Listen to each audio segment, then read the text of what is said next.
Assalamualaikum warahmatullahi wabarakatuh. Bismillahirrahmanirrahim. Alhamdulillahirrabbilalamin. Wassalatu wassalamu ala asyrafil anbiya wal mursalin wa ala alihi wa sahbihi ajma'in. Subhanaka la ilma lana illa ma 'allamtana innaka antal alimul hakim. Qala rabbi shrah li sadri wa yassir li amri wahlul 'uqdatam min lisani yafqahu qawli. Syukur kepada Allah, dipanjangkan usia, diberikan nikmat, diberikan kesihatan yang baik, dan Alhamdulillah kita dapat bertemu sekali lagi secara maya bersama Ustaz Rohid Syamabidin dalam study online pendidikan Islam. Bersama pada hari ini anak-anak, abang-abang, kakak-kakak tingkatan 1 kita. Abang semua sihat, saya doakan dalam keadaan yang sihat walafiat insya-Allah. Okey, macam mana pelajaran? Macam mana mengaji? Okey ke? Kalau okey, Alhamdulillah. Kalau mungkin tak berapa nak okey, jangan putus asa, jangan kecewa, jangan mudah putus harap. Teruskan berusaha dapatkan tips-tips daripada guru-guru, dan minta sama-sama ayah mak doakan kepada anak-anak kita untuk meneruskan pengajian dengan lebih semangat. InsyaAllah mungkin semangat kurang sikit kan, namun begitu insyaAllah Ustaz doakan semuanya baik-baik saja. Okey, jom kita teruskan dengan pelajaran pada hari ini. Pelajaran 19, suci daripada najis, dan untuk anak-anak tingkatan 1. Good. Jadi jom kita teruskan tanpa buang masa. Mulakan dengan yang pertama. Duduk kita dalam keadaan tertib dan tenang, dalam keadaan yang paling selesa, paling simple, paling tenang, paling seronok. So ulang balik saya bawa. Kerana untuk memperoleh ilmu kita perlu beradab dengan ilmu. Yang kedua, jom mulakan dengan doa ataupun kita mulakan dengan Fatihah dulu dan teruskan dengan selawat Nabi, dan kita lepas itu kita akan terus dengan doa insya-Allah. Al-Fatihah. A'udzubillahi minasyaitonirrajim. Bismillahirrahmanirrahim. Alhamdulillahirabbil alamin, arrahmanir rahim, maliki yaumiddin, iyyaka na'budu wa iyyaka nasta'in, ihdinas siratal mustaqim, siratal ladzina an'amta 'alaihim ghairil maghdubi 'alaihim waladdallin. Amin. Allahumma salli ala Muhammad wa ala alihi wa sahbihi wa barik wa sallim. Allahumma salli ala Muhammad wa ala alihi wa sahbihi wa barik wa sallim. Allahumma salli ala Muhammad wa ala alihi wa sahbihi wa barik wa sallim. Okey, terus dengan doa penerang hati. Bismillahirrahmanirrahim. Allahumma aftah alaina hikmataka wa anshur alaina min khazaini rahmatika ya arhamar rahimin. Alhamdulillahi rabbil alamin. Okey, pastikan semua peralatan kita dalam keadaan yang sesuai untuk belajar. Buku teks, buku kerja, buku tulis, buku nota semualah. Yang sesuai.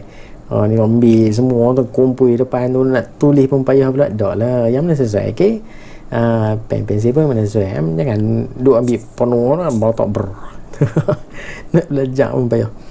Okey, ikhlaskan untuk belajar. Jom fokus untuk pelajaran pada hari ini, bidang fiqh. Buku teks muka surat 107 hingga 110. Pelajaran 19, suci daripada najis, tingkatan 1. Jadi hari ini kita nak belajar bab toharah, bab suci.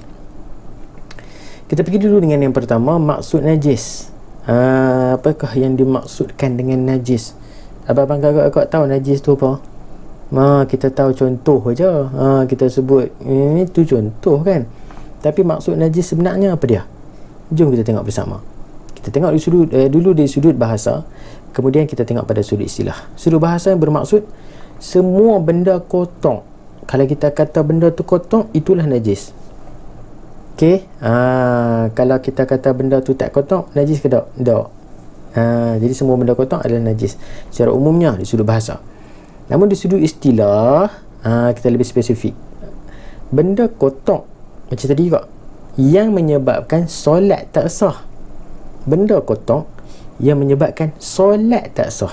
Maknanya bila ada benda tu atau yang dipanggil najis itu, kita nak solat tak sah. Kalau puasa sah tak? Ada benda tu pada badan kita ataupun pakaian tempat kita duduk tu. Puasa sah tak? Sah. Okey. Jadi najis ini adalah berkaitan dengan ibadah solat. Pandai. Okey, kita pergi dengan yang seterusnya, iaitu pembahagian najis. Bahagian najis ada berapa jenis? 3 jenis, iaitu kita tengok yang pertama atas sekali itulah, najis mukhaffafah. Sebut mukhaffafah, pandai. Kemudian yang kedua najis mutawasithah. Sebut tengok. Pandai. Dan yang ketiga najis mughallazah. Sebut tengok juga, pandai lagi. Mughallazah kan, mukhaffafah, mutawassithah, mughallazah. Jom kita tengok apa yang maksudkan dengan mukhaffafah, mutawassithah dan mughallazah. Itu najis mukhaffafah, najis ringan. Kita sebut pun kita tahu dah kata ringan. Sebab sebutan dia ringan. Mukhaffafah kan, iaitu ini kena ingat ni, air kencing kanak-kanak lelaki, satu, berumur kurang 2 tahun, 2, yang hanya minum susu ibu, 3. Maknanya air kencing kanak-kanak lelaki, budak-budak lelaki, budak perempuan masuk tak? Tak. Berumur kurang 2 tahun, maknanya 2 tahun ke atas masuk tak? Tak. Yang hanya minum susu ibu, yang kanak-kanak 2 tahun, kurang 2 tahun lelaki, tapi dia minum susu formula, masuk tak ini mukhaffafah? Tak masuk. Syarat dia hanya minum susu ibu. Dapat tak? Itu dinamakan najis ringan. Kemudian najis mutawassithah, najis pertengahan, seperti darah kan, darah badan kita kan, ataupun darah apa-apa lah, darah nyamuk kena badan, kena baju kan, pergi basuh. Sekejap lagi kita tengok macam mana kita nak basuh najis mutawassithah ni. Bila kena darah, tak boleh pakai sembahyang lah, melainkan kena bersihkan, sucikan. Okey, darah. Okay. Muntah keluar, kena pakaian, maka kita kena basuh. Nanah kat badan kita kan, kena exhaust motor kan, sampai melembung kan, apa adanya nanah, lepas tu adanya ayak bisa, jenis tu, kena pakaian, maka pakaian tu dah tak bersih untuk dibawa ke solat. Kena tahi, biasalah tu, air kencing dan bangkai, juga termasuk dalam najis mutawassithah, najis pertengahan. Najis berat, najis berat ni mughallazah lah. Mughallazah sebutan pun berat, mughallazah, iaitu anjing khinzir. Anjing khinzir bukan takat tu je, atau kacukan kedua-duanya. Bercampur, anjing dengan khinzir ni bercampur. Ataupun anjing dengan contoh kucing ke, dikacukkan kan, teknologi sekarang macam-macam kan, anjing dengan kucing dikacukkan, ataupun khinzir dengan kucing ke dikacukkan juga, contohlah.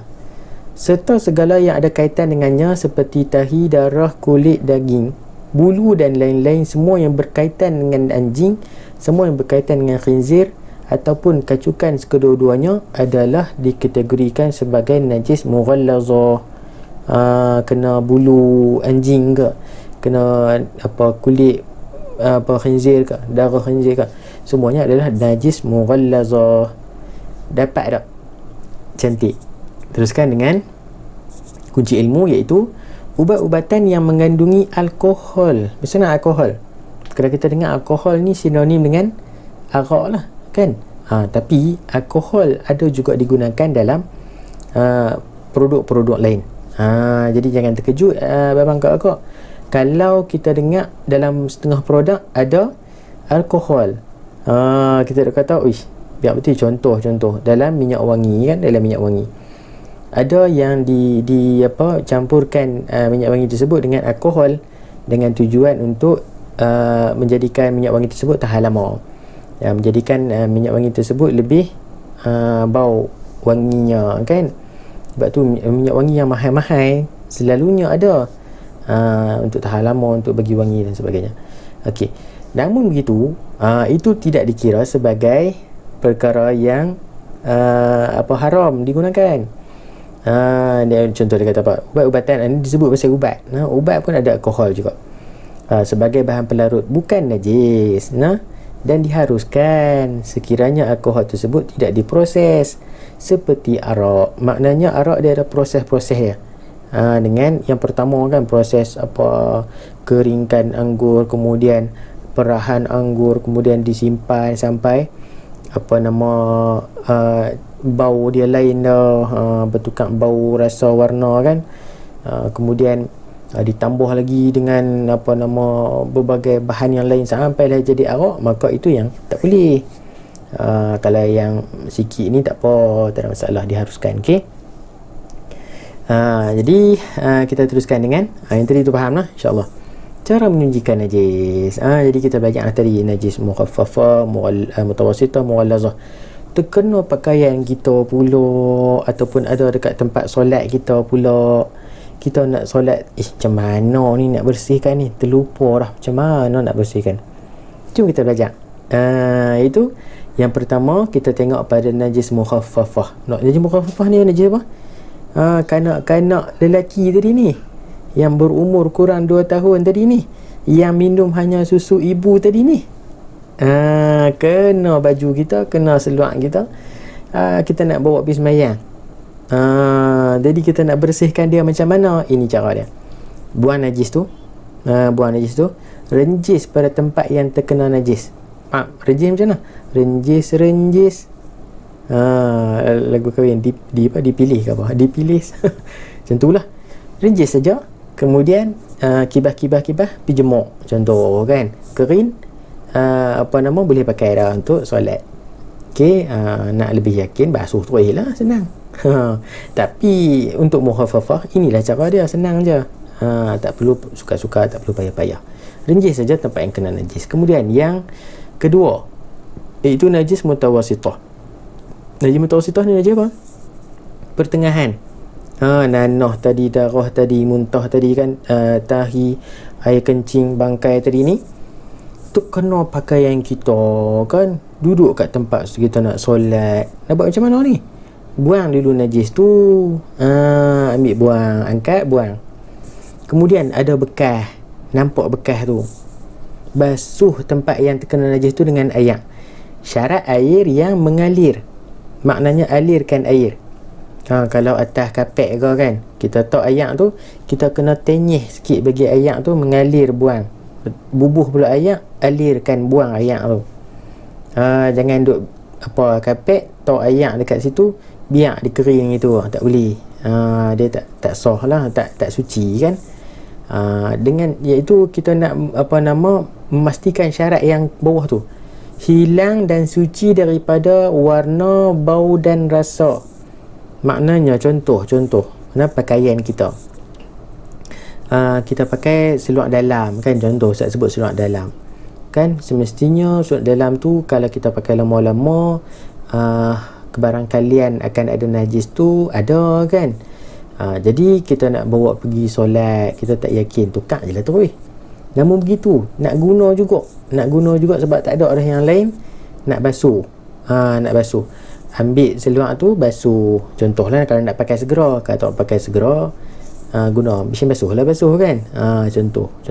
Ataupun tak ada mesin basuh kau, ambil air paip, alirkan air paip pada seluar kita tu, maka tenyih, basuh. Lepas tu kita tengok kalau ada lagi warna, kalau ada lagi bau, tengok, bau lagi ni, tak suci lagi tu. Kemudian kita basuh pula dengan sabun dan sebagainya. Lepas tu perah-perah, sidai ke. Lepas tu esok tengok, dah hilang dah, tak ada warna tak nampak dah. Bau pun tak ada bau dah, kan, dah bau sabun ataupun bau, tak ada bau lah kan. Rasa ni maknanya kalau perlu dia rasa lah, ni kalau duk pergi rasa, calik rasa, tak boleh ikut kesesuaian. Ini untuk memastikan ia suci, boleh digunakan untuk solat. Jadi inilah cara dia untuk najis mutawasitah. Namun begitu pada najis mughallazah tak boleh buat cara dua ni, dia kena buat cara ini. Kena bulu anjing ke kan, pakaian kita, sidai dekat jemuran, dekat penyidai kan, angin tolak jatuh kan, berkumpul lah baju kita tu, tengok anjing masuk dalam rumah, kawasan sekitaran rumah kita, dia pergi lena, dia pergi tidur dekat longgokkan baju kita tu. Mangkit pagi esok kita pun main tengok, macam ada haiwan main tidur aja ni kan. Tengok macam lain macam je bulu ni, anjing kot. Kita duk rasa kata anjing kan, nampak anjing duk berlari kan, kat luar rumah kan, anjing dah ni. Jangan duk ambil lagi, lek lu, kena basuh dulu. Cara dia macam mana?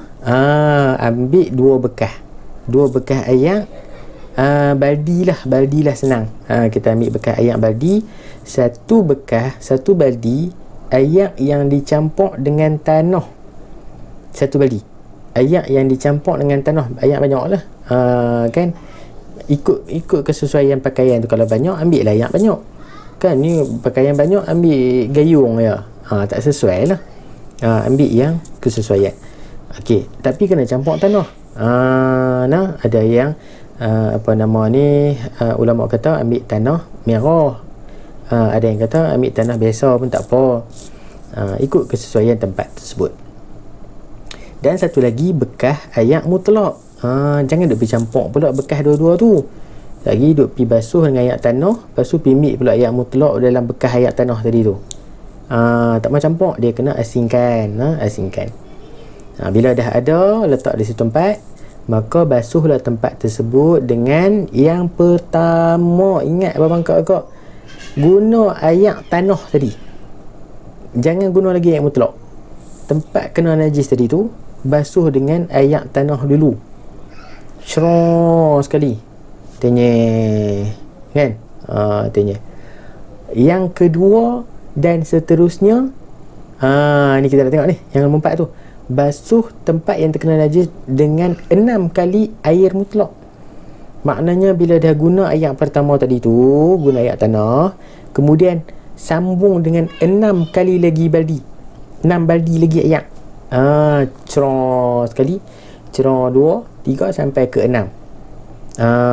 Ini syarat 6 lah. Kalau nak lebih boleh tak? Boleh, tak ada masalah. Yang pastinya, yang pentingnya iaitu memastikan hilang dan suci dari bau, rasa dan warna. Jadi yang pertama tu penting. Mula dengan ayak tanah dulu untuk kali pertama basuhan. Kemudian disambung dengan 6 kali ayak mutlak. Maknanya berapa kali semua basuh? 7 kali. Ayak tanah 1, ayak mutlak 6. Dapat?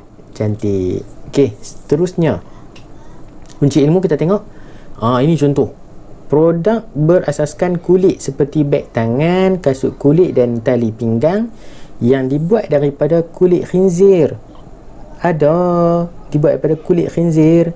Boleh dikesan dengan melihat bintik berbentuk seperti segitiga yang ada pada produk tersebut. Ni contoh gambar dia ada. Kalau kita pergi tengok kedai-kedai shopping mall kan, tengok ditulis produk kulit. Kalau shopping mall yang bertanggungjawab, dia akan tulis produk kulit berasaskan khinzir, dia tulis itu. Kan? Ada yang kadang tak tulis. Jadi kita lah kena pastikan tengok kulit dia macam mana. Tengok kalau contoh ni kita boleh nampak. Kan kalau kita tengok, dia bentuk dia macam segitiga. Ini kita belajar kata ni kulit khinzir ni. Kita tak boleh guna kan. Jadi pastikan betul-betul kulit tu kulit apa. Kan? Tanya apa nama promotor tu. Kulit apa? Dia pun tak tahu kan. Jadi kita lah kena ada ilmu tu. Okey, insya-Allah. Okey, seterusnya kita tengok pada kunci ilmu seterusnya. Basuhan menggunakan mesin basuh. Hendaklah dicucikan terlebih dahulu pakaian bernajis. Maknanya kalau macam tadi yang Ustaz sebut, kalau spender kan, surat dalam kita tu kena najis ataupun apa-apalah pakaian yang kena najis, sebelum nak campur dengan pakaian yang lain, dalam mesin basuh, perlulah untuk dicucikan dulu. Basuh asing, alirkan air tu asing. Basuh dulu perah, barulah dimasukkan dalam mesin basuh supaya tak bercampur yang najis dengan tak najis macam tu. Kan tetapi apa yang Ustaz baca yang terkini lah untuk kebolehan, keharusan untuk campuran baju dalam mesin basuh yang terkini. Kalau mesin basuh yang terkini ni yang automatik lah, automatik tu utamanya dia basuh, lepas tu dia spin, dikeringkan, kemudian dibasuh lagi, spin, basuh lagi, itu tak jadi masalah. Namun begitu untuk lebih meyakinkan kita bahawa pakaian tidak bercampur dengan najis, maka basuh dulu kan. Basuh dulu, kemudian sidai, kemudian bila nak basuh baru kita campurkan. Boleh? InsyaAllah, untuk meyakinkan kehidupan kita. Okey, yang ni kita nak masuk bab seterusnya.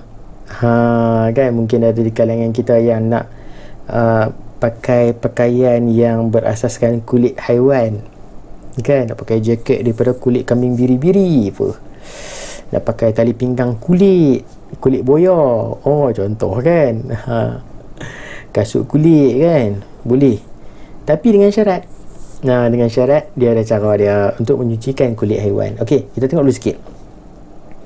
Manusia banyak menggunakan kulit haiwan untuk tujuan tertentu. Contohnya, baju kulit dipakai untuk memanaskan badan ketika musim sejuk. Boleh ke tak pakai baju kulit, baju berasaskan kulit haiwan? Boleh, tak ada masalah. Okey, untuk melindungi badan ketika musim sejuk. Selain itu, kulit haiwan dijadikan bahan untuk beg tangan, tali pinggang, kasut dan dompet. Okey, semua kulit haiwan, dengar sini. Semua kulit haiwan boleh dimanfaatkan kecuali semua boleh guna kecuali anjing dan khinzir. Kulit anjing dan khinzir. Dua jenis haiwan ni saja yang kita tak boleh gunakan kulitnya untuk kita. Okey. Proses tersebut perlu disucikan sebelum digunakan. Kulit tersebut perlu disucikan sebelum digunakan. Proses menyucikan kulit haiwan disebut sebagai samak. Abang kakak ingat, nak menyucikan kulit haiwan dipanggil samak. Nak menyucikan najis mughallazah dipanggil sertu. Panggil apa? Sertu. Jangan tertukar samak dengan sertu.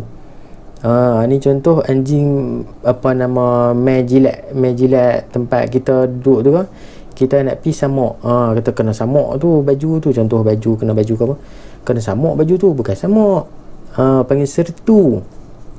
Kalau samak ni kulit kena nak guna kulit tu kena samak dulu. Proses dia lagi kita tengok proses samak ni apa. Gitu. Jadi nak basuhkan, nak sucikan daripada najis mughallazah dipanggil sertu. Nak sucikan kulit haiwan dipanggil samak. Samak ialah proses menghilangkan segala lendir. Ingat ni. Ini adalah maksud samak. Samak ialah proses menghilangkan segala lendir, daging dan kelembapan yang melekat pada kulit. Segala apa yang ada pada kulit, prosesnya tu dipanggil samak. Faham tak ni? Asantum. Seterusnya kita tengok pada cara ni, kita masuk cara mencucikan kulit haiwan.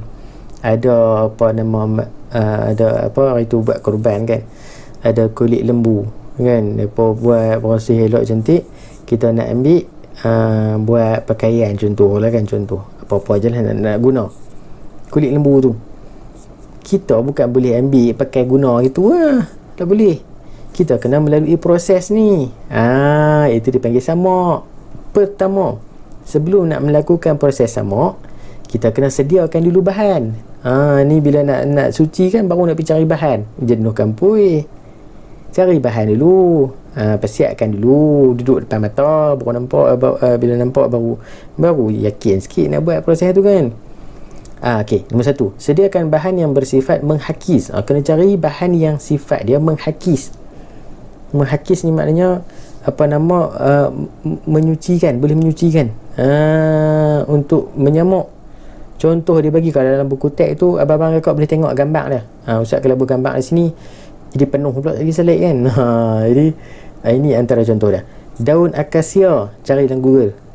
Manjakani, cari dalam Google juga. Daun delima pun cari dalam Google. Tawas lagi lah kena cari dalam Google. Mungkin ada yang tak pernah tahu pun kan, tak pernah nampak pun. Tahi merpati, cari kat mana? Cari atas jalan. Dah tengok contoh lah kan. Tengok dalam Google lah, nak tahu macam mana. Dan bahan kimia ni dah senang nak guna, senang nak cari. Okey, yang lain pun boleh digunakan juga, tak ada masalah. Ini maknanya seperti kan, bukan semuanya kena sedia. Seperti, okey. Mana satu? Tapi yang biasa digunakan ialah bahan kimia lah, sebab senang. Semua dah disediakan, ada instruction untuk digunakan bagi tujuan menyamak. Okey, seterusnya ni baru kita buang lendir. Buang lendir yang ada pada kulit tu. Lemak, darah, sucikan. Air kena mengalir. Jangan duk pergi basuh dalam besen pula, duk buat macam kain baju kan. Sebenarnya kain baju pun kalau basuh dalam besen, kurang yakin lah bersih dia. Kalau boleh bagi air mengalir, kalau boleh kan, tukang air buang basuh pula, tukang air basuh, macam tu pun tak apa.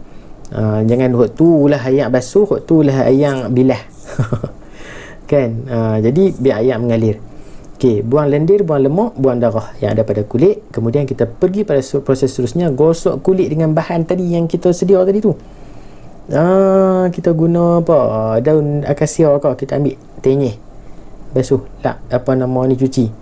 Samuk ni baru panggil proses samuk. Guna kulit delima ke, majakani ke, tawah ke, taik merpati ke, bahan kimia ke, lap, basuh, cuci. Kemudian bilah dengan air mutlak. Air mutlak tu air pahit lah. Selalunya air pahit lah. Jangan guna air kopi pula. Contoh kan. Contoh je Ustaz bagi. Memanglah tak ada orang nak guna kan. Okey, guna air mutlak. Okey, bilah. Kemudian jemuk kulit hingga kering. Dah clear semua, dah selesai. Jangan lupa jemuk dulu baru pakai. Bila kering dah okey, barulah guna kan. Ni duk basah gitu dia pakai terlebih dahulu baru. Contoh lah kan. Contoh. Jadi proses terakhir ialah jemur kulit hingga kering. Baru selesai, dah selesai semua, baru kita boleh gunakan kulit tersebut. Dapat setakat tu? Boleh setakat tu? InsyaAllah saya doakan agar segalanya mudah difahami. Sekedarnya Ustaz kongsi dalam alam maya ini. Sekian, terima kasih pelajaran 19 suci daripada najis tingkatan 1. Terima kasih banyak kepada abang-abang, kakak-kakak. Mungkin bersama dengan kita juga Ustaz-Ustazah yang bersama, ayah-ayah, ibu-ibu juga terima kasih banyak atas kesudian. Sama-sama kita kongsi ilmu dan jangan lupa untuk sebar-sebarkan. Moga-moga semua beroleh manfaat dan kebaikan bersama. Jangan lupa untuk kita lebih mendalami bab taharah suci ini, kerana antara asas penerimaan ibadah solat kita ialah bersuci. Kalau kita tak suci daripada najis, maka kemungkinan ibadah solat kita akan ditolak, tidak diterima oleh Allah Subhanahu Wa Taala. Jadi penting kita ambil berat tentang suci ini, bab kesucian ini. Okey, insya-Allah. Semoga beroleh kebaikan dan manfaat bersama. Minta maaf tak ampun kekurangan kesilapan Ustaz. Mungkin boleh komen di bawah kata-kata semangat ke, atau apa-apa jua. Like video, insyaAllah kita kongsi-kongsi. Dan jangan lupa kepada yang belum subscribe, boleh subscribe ke channel Rusyam Abidin. Mungkin kali pertama yang datang ke channel Rusyam Abidin ni, selamat datang. Terima kasih banyak. Kita jumpa lagi di lain masa, di lain ketika, dalam perkongsian seterusnya. Wallahu ta'ala alam. Naqulu qawli hadza wa astaghfirullahal azim li wa lakum. Assalamualaikum warahmatullahi wabarakatuh. Terima kasih.